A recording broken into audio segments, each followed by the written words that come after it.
Hey guys, welcome to today's video. We're going to be looking at the PlayStation TV today. So I got mine a few years back from GameStop. So I've had it for quite a while. I just recently started playing this again because of the mod support, well, the jailbreaking support for it. So you can play all PlayStation Vita games, all PlayStation PSP games, and you can play some PSP games, PS1 games too, I believe. Like I was playing Sims Theme Park or whatever. I'll be showing a little bit that off when we get over there. So with the PlayStation TV, you get a HDMI, USB. I believe this is the proprietary card slot for their memory sticks. I'm not using that, obviously. Ethernet, power button, power itself, which also uses the same as the PSP charger, so I use my PSP charger for that. And then I'll open up the side. So on the side, right here, you have your game card slot, but you use this thing called a SD2 Vita. And the cool thing about this is you can use this for your Vita and your Sony TV. So like if I'm on the go and I want to continue playing one of my games, I take this out, I put it in my Vita, and the only thing is the icons change location a little for whatever reason. But other than that, all the games work fine from this to the Vita. Alright, I'm gonna go turn this on and show you guys it hacked and everything, and we'll boot up a game or two and show you like it works fine, there's no issues, and I'll see you guys over there. Peace. Alright guys, it's actually a day later because I had to order a splitter to bypass the anti-record stuff on it. It's DHCP or whatever it's called that the PS3 also has. I'll be showing off the splitter too and linking it down below, so if anyone else wants to record their PlayStation Vita gameplay or their PS3, everything will be linked down below for you guys. Alright, so this is my PSTV. As you can tell, I have the homebrew right here. You got registry editor, Vita shell, save manager. This is where you get games. No piracy is bad. Don't do it. Yada yada. And then these are my games that I have downloaded, just because I wanted to download whatever I like to play. Adrenaline is a PSP emulator, and I believe it plays like every PSP game fine, which is nice. There's one thing though with where is it? This whitelister. So certain games aren't supposed to run on the PSTV. Don't know why. It's stupid. Literally there's nothing wrong. Like if you have a PS4 remote, which I would recommend over the PS3, is you use the touchpad as like the touchscreen, so you can do like the on-screen commands and stuff. So if you do want to get a PSTV, I highly recommend this PS4 remote because of that. I believe you can get a PS5 remote to work, I was seeing, but I'm not sure. I didn't really look into that. I have a PS3, 4, and 5 remote. I have one for like everything, basically. So you can just start any game you want. So I'll try to start a game that says no, which is, I think Dragon Ball Z says no, right? Yeah, see, I'll say this application cannot be used with the system, which makes no sense. So we'll exit out, go back to home, we'll do the whitelister, start. I do both because I don't know which one does which, so I do both. That's normal, by the way, for it to go in and out. It just does that, and then watch this.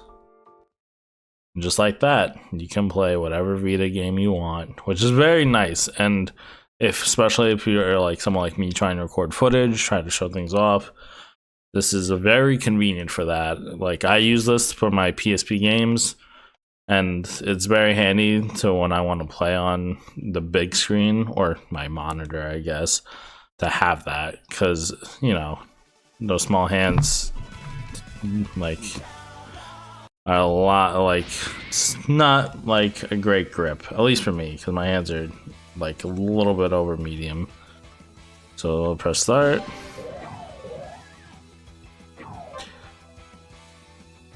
We won't connect to the network, we don't care. Yeah.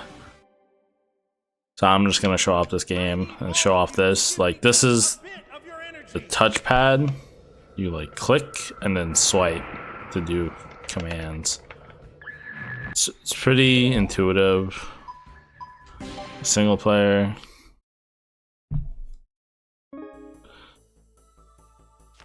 Okay, tutorial, don't care.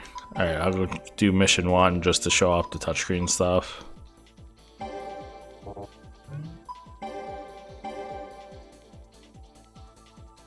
How do I start? There we go.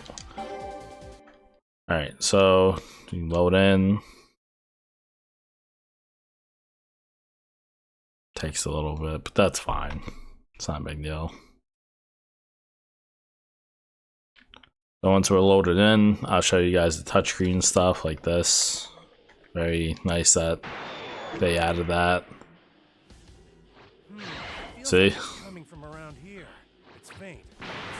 4 different commands that you can use. Everything works fine. You might have to like just get used to where to click. But other than that, it's fine. Alright, so that you can play any Vita game through this. So I'll go back, I'll exit out. Exit out of these 2. And then we'll go to Adrenaline. So Adrenaline will also do that. I'll like enter and exit, but you just go right back in. So Adrenaline is the PSP emulator. And I was playing the Budokai games on the PSP. Flawless from what I'm seeing. There's probably like maybe a few games that are sort of issues. So like we'll go over to, where is it? Game, memory stick. And then these are what I have installed. Sim Theme Park, really good game. It's on PC, but it's buggy. Hopefully they re-release it one day. Crash Team Warped, Crash 2. These are PS1 games that I just want to add because I don't have a modified PS1 yet. I want to do it myself. Hopefully I can trust myself, but we'll try. Spider-Man 3, that's a PSP game. I have it on PS3 as well. Persona 3 Portable.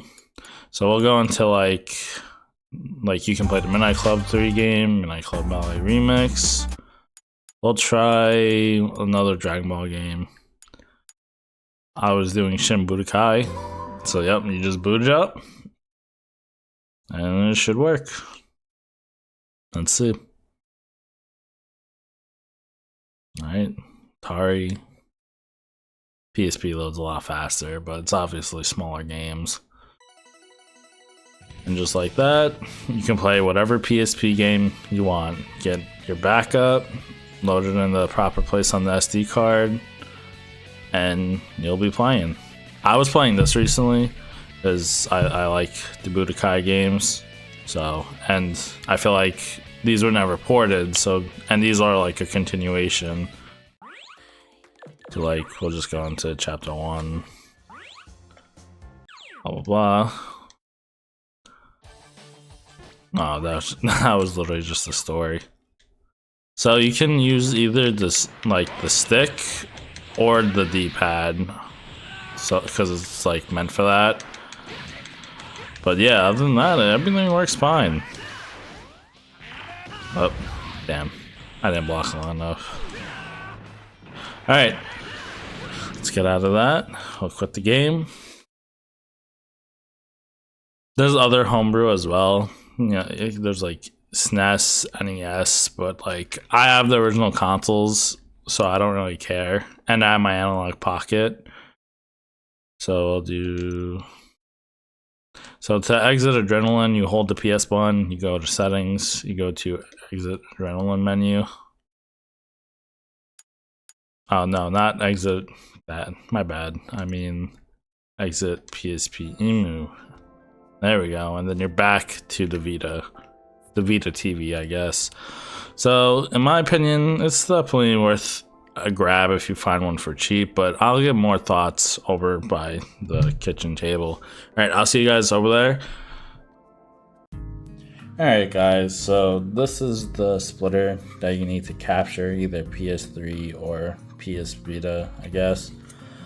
They have other ones that do it too. This is just one I went onto like Reddit to look, and this is what someone recommended. This is actually really solid though. Like, it's heavy, well built. I think it's only 1080, but that's fine, especially for like PS3. But yeah, it's 2025, and is this still a good console? Because of the homebrew, and because you can just download the games technically, I'd say so. If you find it for a good deal, like at a thrift store or someone selling it on like OfferUp or Marketplace or whatever, I would pick one up because you got the whole library of PSP, PS Vita, you can emulate PS1. You could probably even emulate PS2 maybe, I want to doubt. You got Game Boy if you want, if you like a nice little home console. Like, the size is really nice too, like it takes up no space. So you got Ethernet, your USB, HDMI, and Ethernet. But yeah, definitely worth the pickup if you can get it for the right price. So let me guys know what you think. Is it still worth it to you in 2025 to pick up PSTV? If not, let me know. This has been JWad. I'll see you guys in the next one. Peace.